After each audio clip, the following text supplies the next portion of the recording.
আসসালামু আলাইকুম, welcome back to cooking Ninja Bangla. Chicken chicken তো প্রত্যেকদিন সব বাসায় রেগুলার রান্না হয়। বিশেষ করে আমরা যখন ব্রয়লার চিকেনটা রান্না করি তখন অনেকেই খেতে চায় না, জিনিসটা ভালো লাগে না, তাদের কাছে মনে হয় যে একটা গন্ধ লাগে। তো আজকে আমি একটা রেসিপি দেখাবো। সেই রেসিপিটা যদি হুবহু মানে আমার মতো করে আপনারা ট্রাই করেন, তাহলে ব্রয়লার চিকেনের প্রতি যেই অনীহাটা, মানে যেই একটা মানে বাজে একটা ধারণা আপনাদের যে ভালো লাগবে না, স্মেল লাগবে, ব্যাড স্মেল লাগবে, এই ধারণাটা একদম চলে যাবে। আজকে আমি বানাবো হচ্ছে তাওয়া চিকেন। তো আমি আশা করতেছি আপনারা সবাই ভিডিওটা পুরোপুরি দেখবেন। আর হ্যাঁ, অবশ্যই যারা ভিডিওটা দেখছেন কিন্তু চ্যানেলটা এখনো সাবস্ক্রাইব করেনি, তারা প্লিজ চ্যানেলটা সাবস্ক্রাইব করে দেবেন। আর সাথে সাথে এই ভিডিওটা আপনার ফ্রেন্ডস এন্ড ফ্যামিলির সাথে শেয়ার করে দিবেন। আর হ্যাঁ, অবশ্যই অবশ্যই এই ভিডিওতে একটা করে লাইক দিয়ে দিবেন। তো চলেন রান্নায় চলে যাওয়া যাক। তাওয়া ফ্রাই করার জন্য প্রথমে একটা এরকম ফ্রাইং প্যান নিয়েছি। আপনারা যদি তাওয়া চান তাওয়াতেও করতে পারেন, আমার কাছে মনে হয়েছে এই বড় ফ্রাইং প্যানটাই করতে সুবিধা হবে, ওই জন্য আমি এটা নিয়েছি। এবার এখানে দিয়ে দিচ্ছি তেল, বেশ অনেকটা তেল। এবার ফ্রাইং প্যানের ভিতরে দিয়ে দিচ্ছি পেঁয়াজ, এরকম ছোট ছোট করে কুচি করে নেওয়া, নিয়ে এটাকে নাড়াচাড়া করে নিচ্ছি কিছুটা।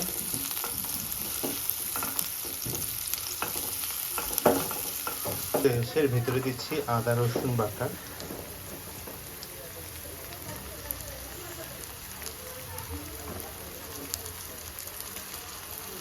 আদা রসুন বাটা মিলে আমি টোটালে দিলাম 3 টেবিল চামচ পরিমাণ।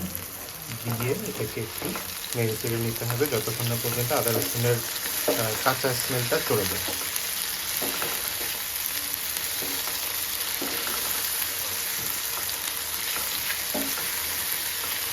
এখানে আমি প্রায় 1.5 কেজি পরিমাণ, 1.5 কেজি থেকে সামান্য কম হবে আর কি, চিকেন নিয়েছি। চিকেনগুলো আমি রেগুলার পিস করেই কাটছি। নর্মালি এই তাওয়া ফ্রাইয়ের জন্য চিকেনগুলোকে একটু ছোট পিস করা লাগে, কিন্তু আমি একটু বড় করেই নিয়েছি। আর চিকেনটায় যে হলুদ দেখতে পাচ্ছেন, এটা হচ্ছে কি আমি হলুদ আর ভিনেগার মিশানো পানিতে চিকেনটাকে প্রায় 10 মিনিটের মতো ভিজায় রেখে আবার ভালো মতো ওয়াশ করে নিচ্ছি। এতে হয় কি চিকেনের যে এক্সট্রা একটা স্মেল থাকে, ওই স্মেলটা আর থাকবে না এভাবে করলে। এবার এখন আমি চিকেনগুলোকে এই মশলা আর পেঁয়াজের ভিতরে এভাবে দিয়ে দিচ্ছি।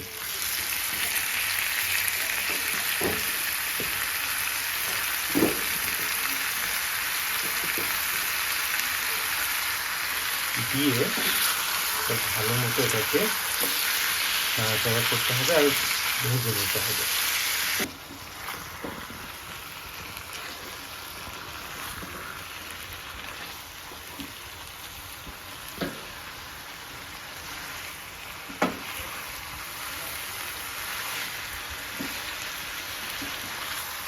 এই পেঁয়াজ মশলা দিয়ে এই মাংসটাকে অলমোস্ট ভাজা ভাজা করে নিতে হবে। এখানে যদি মাংসগুলো ছোটো ছোটো করে পিস করে নিতাম, তাহলে দেখা যেত যে এক্সট্রা কোনো পানি লাগতো না, এটা পুরোপুরি ফ্রাই হয়ে যেত। কিন্তু এটা রেসিপিটার নামই তাওয়া ফ্রাই। কিন্তু আমি এখানে মাংসের পিসগুলো একটু বড় নিয়েছি, যেমন এই যে রানগুলো আছে, থাইয়ের পিসগুলো আছে, এই জন্য আমি কিছুটা পানি দিব, কিন্তু ওটা আরও পরে, আগে মাংসটাকে ভালো মতো ফ্রাই করে নিতে হবে।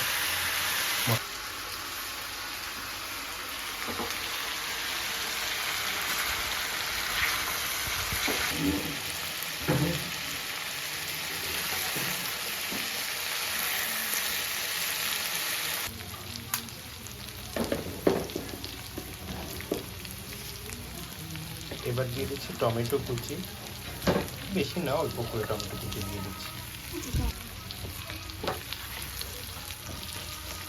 এবার একটু টমেটোটা মিক্স করে নিচ্ছি।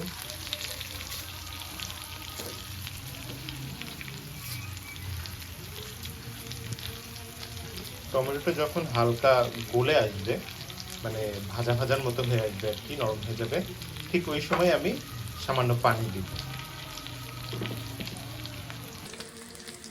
এবার এর ভিতরে পর্যাপ্ত পরিমাণে পানি দিয়ে দিচ্ছি, যাতে বাকিটা সিদ্ধ হয়ে যায়। আর এবার এর ভিতরে যাবে শুকনো মশলা।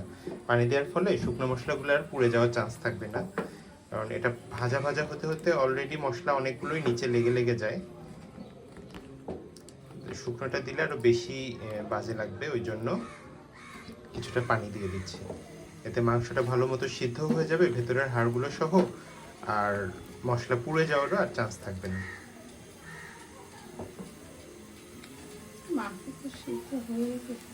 হ্যাঁ, মাংস মুরগি, ব্রয়লার মুরগিগুলো তো এরকমই সিদ্ধ হয়ে যায় তাড়াতাড়ি। আচ্ছা, এখানে এবার আমি শুকনো মশলা আর অন্যান্য মশলা দিব। এখানে আছে জিরার গুঁড়া, ধনের গুঁড়া, গুঁড়া মরিচ, হলুদ, এলাচ আর দারচিনি। এগুলো সব আমি এখানে দিয়ে দিলাম। দিয়ে এবার সবগুলো ভালো মতো মিক্স করে নিচ্ছি।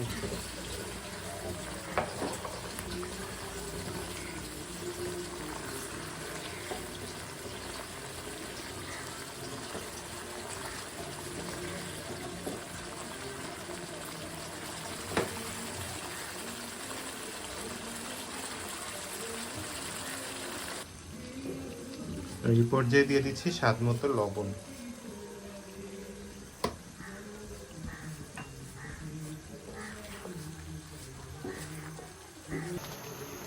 এই যে মাংসটা কিন্তু অলমোস্ট হয়ে যাওয়ার পথে, এই যে ঝোল যেটুকু আছে ওটুকু ভাজা হয়ে যাবে।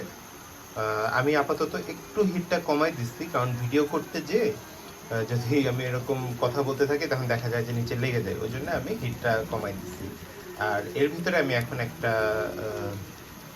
এই যে ম্যাগির চিকেন ম্যাজিক যেই সিজনিং মিক্স যেটা, এটা আমি অ্যাড করব। এটা দিলে এটা টেস্টটা আর একটু ভালো আসে। এটা কিন্তু এখনো কমপ্লিট হয়নি, রান্নাটা আরও বাকি আছে, এই জন্য একটু যখন ঝোল ঝোল আছে এই পর্যায়ে আমি এটা দিলাম, তাহলে ভালো মতো এটা মিক্স হয়ে যাবে। এখন দিলাম, দিয়ে এবার একটু মিক্স করে নিব।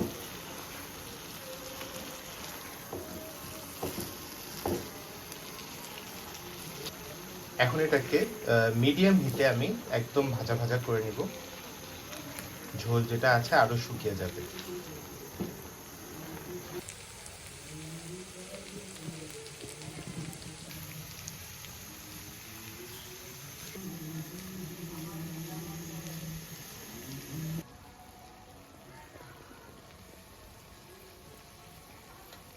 এই লাস্ট পর্যায়ে আমি একটু ধনেপাতা দিয়ে দিলাম,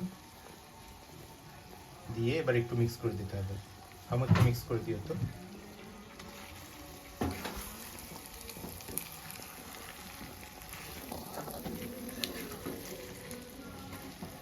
দেখুন কালারটা কি জোস আসছে।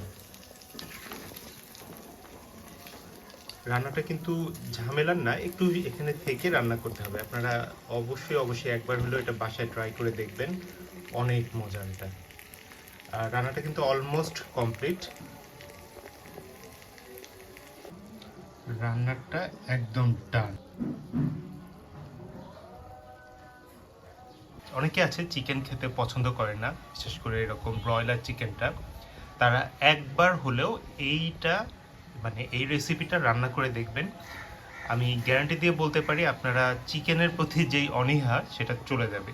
এত বেশি মজার এটা, আমি বলে বোঝাতে পারবো না, আপনারা খেয়ে দেখলে তবেই আপনারা বুঝবেন। তা আমি এখান থেকে একটু নিয়ে একটু টেস্ট করে দেখব। এই যে দেখেন, এখন আমি এটা টেস্ট করে দেখব যে কেমন হয়েছে। আমি তো অলরেডি আগে খাইছি, তারপরে আপনাদের জন্য একটু দেখাচ্ছি আর কি।